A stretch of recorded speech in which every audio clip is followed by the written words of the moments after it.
Good morning, all of you. I'm your business study teacher Seema ma'am. Today we start our next topic, Fayol's principle of management. Fayol ने management के 7 principles दिए हैं, उनमें से आज only हम 7 discuss करेंगे. रेस्ट ऑफ द 7 प्रिंसिपल्स जो हैं वो कल नेक्स्ट वीडियो में हम डिस्कस करेंगे. ओके, फर्स्ट ऑफ ऑल पहला आता है division of work. Division of work का मतलब ये हो गया कि काम को बांट देना. ठीक है, अब देखो जो हम क्या करते हैं, जो एक वर्क होता है उस काम को छोटे छोटे पार्ट्स में डिवाइड कर देते हैं और उन छोटे छोटे पार्ट्स, उन छोटे छोटे काम को हम उन पर्सन को दे देते हैं जो पर्सन उस काम को करने के लायक है, उनमें क्वालिफिकेशन है और उस पर्सन का एक्सपीरियंस है उस काम को करने के लिए. उस पर्सन को काम दे देना, उसे कहते हैं डिवीजन ऑफ वर्क. यानी division of work is means whose work should be divided into small task.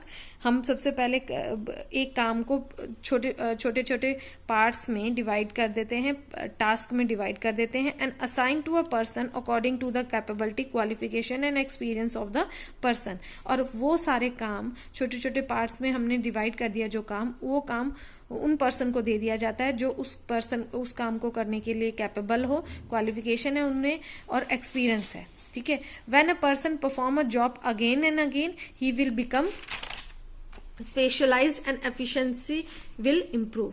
यानी अगर हम जो भी पर्सन को हमने काम दिया है वो काम को रिपीट एंड रिपीट करता चला जाता है, तो उस काम को करने के लिए स्पेशलाइज नॉलेज हो जाती है उसे, और उसकी कार्य क्षमता भी क्या होती है, इम्प्रूव होती है. ठीक है, बढ़ती है. तो डिवीजन ऑफ वर्क का मतलब क्या हो गया कि काम को एक काम को छोटे छोटे टास्क में बांट देना और वो सभी टास्क उस पर्सन को दे देना जो उस काम को करने के क्या है, लायक है, ताकि उनको काम करने की स्पेशलाइज नॉलेज हो जाए और उनकी कार्य क्षमता भी क्या हो जाए, बढ़ जाए.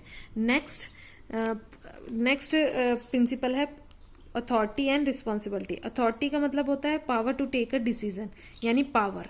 रिस्पॉन्सिबिलिटी का मतलब क्या होता है, जिम्मेदारी. अब इस according to this principle authority and power there must be a balance between authority and responsibility. ठीक है, अथॉरिटी एंड रिस्पॉन्सिबिलिटी के बीच में क्या होना चाहिए, बैलेंस होना जरूरी है. ठीक है, अब अगर फॉर एग्जाम्पल मैं एक एग्जाम्पल देती हूँ, जैसे प्रोडक्शन डिपार्टमेंट है, उसको हमने कहा कि आप 1000 यूनिट बनाओ 10 दिन के अंदर अंदर. अब ये काम करने की हमने उस डिपार्टमेंट को क्या दे दी, रिस्पॉन्सिबिलिटी दे दी, जिम्मेदारी दे दी. पर उस प्रोडक्शन डिपार्टमेंट को हमने रॉ मटेरियल खरीदने की अथॉरिटी, पावर जो है नहीं दी हमने. और जो रॉ मटेरियल है वो कौन खरीदता है, परचेज डिपार्टमेंट है. परचेज डिपार्टमेंट भी प्रोडक्शन डिपार्टमेंट को क्या नहीं कर रहा, कोऑपरेट नहीं कर रहा. तो उस काम को वो क्या कैसे पूरा कर पाएगा, जब उस काम की रिस्पॉन्सिबिलिटी तो उसे दे दी है पर उसे काम करने की क्या नहीं दी, पावर नहीं दी. क्लियर. तो पावर और रिस्पॉन्सिबिलिटी, अथॉरिटी एंड रिस्पॉन्सिबिलिटी दोनों ही होना जरूरी है. ठीक है, अगर हमने किसी काम को अगर एक्सिस में अथॉरिटी दे दी, किसी काम को करने की एक्सिस में पावर दे दी है, तो भी उसका रिजल्ट क्या आता है, नेगेटिव आता है. क्या आता है, नेगेटिव. अगर हमने उस काम की रिस्पॉन्सिबिलिटी दे दी है पर उस काम को करने की क्या नहीं दी, उसे पावर नहीं दी, अधिकार नहीं दिए, तब वो क्या है, उस काम को कंप्लीट नहीं कर पाएगा. मैंने आपको एग्जाम्पल के थ्रू समझा दिया. Got my point. नेक्स्ट आता है डिसिप्लिन. डिसिप्लिन का मतलब होता है Fayol believes that discipline is required at every level of management. देखो डिसिप्लिन है, अनुशासन है, हमें स्कूल में, घर में, ठीक है, स्पोर्ट्स फील्ड में, ऑफिस में, ऑर्गेनाइजेशन में, हर जगह बना के रखना चाहिए. और डिसिप्लिन का मतलब क्या हुआ, जो कोड ऑफ कंडक्ट है, code of conduct means rule regulation हमें फॉलो करने पड़ते हैं, तभी क्या होता है, डिसिप्लिन होता है. ठीक है, तो फ्योल कहता है कि discipline her level of management के अंदर होनी चाहिए. मैनेजमेंट के 3 लेवल्स हमने किए थे पहले वाले टॉपिक्स में, top, middle and low level. इन तीनों ही लेवल पे अनुशासन यानी डिसिप्लिन जरूरी है. There should be a proper code of conduct. If anybody broken the code of conduct or rule and regulation, there must be a penalty. यानी अगर कोई भी उस रूल रेगुलेशन को ब्रेक करता है तो उस पर्सन को जुडिशियल एप्लीकेशन ऑफ पेनल्टीज लगाई जाती है, यानी कानून के हिसाब से पेनल्टीज लगा दी जाए. ठीक है, नेक्स्ट आता है unity of command. Unity of command का मतलब, this is a very important principle, unity of command. Employ should be receive order from one boss, यानी एक एम्प्लॉय को एक ही बॉस ऑर्डर दे। अब आप घर में ही ले लो, हम अगर एक छोटे से बच्चे को कहते हैं, मम्मी कह रही है कि आप खाना खा लो, पापा कह रहे हैं आप टीवी देख लो, और उनकी सिस्टर कह रही है आप होमवर्क कर लो, तो वो बच्चा किसका कहना माने, ठीक है, और किसका पहले कहना माने और किसका ना माने और किसका कहना माने, ये कैसे करेगा? वो तो कंफ्यूज हो जाएगा ना, काम को कर ही नहीं पाएगा, ना तो वो टीवी देख पाएगा, ना खाना खा पाएगा, ना वो होमवर्क कर पाएगा। इसी तरीके एक ऑर्गेनाइजेशन में ये कहते हैं यूनिटी ऑफ कमांड का मतलब एक एम्प्लॉय को एक ही बॉस ऑर्डर दे। ऐसा ना हो कि एक एम्प्लॉय को बहुत सारे बॉस ऑर्डर दे रहे हैं। अगर बहुत सारे बॉस ऑर्डर दे रहे हैं तो वो क्या होगा, कंफ्यूज हो जाएगा, काम को नहीं कर पाएगा, ठीक है। और employ should be not able to work as per can not decided, as B can not decided whose order to be follow first, और किसका ऑर्डर वो पहले फर्स्ट फॉलो करे, ये भी नहीं कर पाएगा। नेक्स्ट आता है principle of equity, refers to kind of fair, just and treatment of employee. Equity does not means equal salary. Equity means, equity का मतलब होता है, प्रिंसिपल ऑफ इक्विटी का मतलब हो गया सब एम्प्लॉयज को बराबरता का अधिकार देना, यानी उनमें भेदभाव नहीं करना। बराबर का अधिकार का मतलब ये नहीं है कि इक्वल सैलरी इक्विटी मीन्स, ठीक है, यानी इक्विटी का मतलब नहीं है हर पर्सन को इक्वल सैलरी दी जाए, हर पर्सन को उसके काम के अकॉर्डिंग सैलरी वेजेस दी जाती है, पर यहाँ पे इक्विटी, प्रिंसिपल ऑफ इक्विटी का मतलब हो गया कि उनमें भेदभाव ना किया जाए, ना रिलीजन के according, no discrimination on account of sex, religion, language, caste और नेशनलिटी, यानी उनकी कास्ट को लेके, रिलीजन को लेके, नेशनलिटी को लेके भेदभाव नहीं किया जाना चाहिए, ठीक है। नेक्स्ट आता है इनिशिएटिव्स। इनिशिएटिव का मतलब देखो, हम हमेशा कहते हैं ना, जो भी आप काम कर रहे हो उसका इनिशिएटिव लेने की कोशिश करो, ठीक है।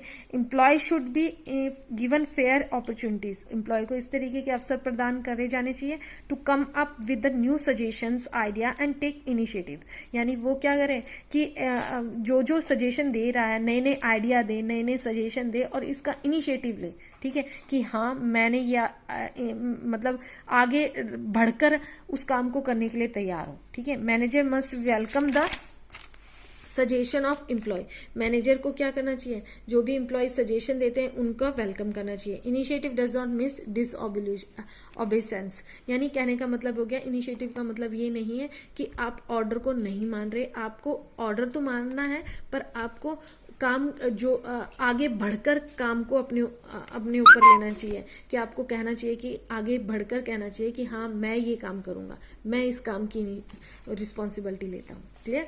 7th आता है stability of tenure of personnel. अब देखो, अगर एम्प्लॉयज ज्यादा से ज्यादा हमारे कंपनी को, ऑर्गेनाइजेशन को छोड़ के जाएंगे तो हमारा काम कंप्लीट होगा, ऑर्गेनाइजेशन का गोल अचीव होगा नहीं, नो। तो ऑर्गेनाइजेशन में ज्यादा लोग टर्मिनेशन ना ले, ज्यादा लोग ट्रांसफर ना ले, ठीक है, जल्दी जल्दी टर्मिनेट ना हो, ट्रांसफर ना ले, इसके लिए मैनेजमेंट को चाहिए कि उनको क्या दे, जॉब सिक्योरिटी दे, एम्प्लॉयज को क्या दे, जॉब सिक्योरिटी दे, ताकि वो काम को छोड़ के ना जाए, उनको अच्छी सैलरी दे, अच्छा एनवायरमेंट दे, ताकि वो जल्दी जल्दी ट्रांसफर ना ले, क्लियर। नेक्स्ट ये थे हमारे 7 प्रिंसिपल ऑफ मैनेजमेंट, ठीक है। फर्स्ट हमने क्या किया, डिवीजन ऑफ वर्क। सेकंड हमने क्या किया, authority and responsibility. Third one is discipline. Fourth is unity of command. Fifth is principle of equity. Sixth is initiatives and 7th is stability of tenure of personnel. देखो बच्चे, ये सब 7 principles हैं, rest of the 7 principal रह गए, वो हम कल नेक्स्ट वाली वीडियो में करेंगे, ठीक है। तो आप, आई होप कि आपको समझ आ चुके हों, और कोशिश करना कि आप एक बार बुक को रीड करके, ये मेरे हैंड रिटन नोट्स हैं, इनको प्लीज आप एक बार देखोगे तभी आपको पॉइंट्स क्लियर हो जाएंगे। मेन इनमें क्या क्या लिखना है वो भी आपको मैं हैंड रिटन लिख रही हूँ, ठीक है। तो आपको एक्स्ट्रा नोट्स प्रिपेयर करने की नीड नहीं होगी, आप मेरा मटेरियल एंड बुक का मटेरियल एक बार रीड आउट कर लेंगे, आपको पॉइंट और प्रिंसिपल सब समझ आएगा, ठीक है। Thank you.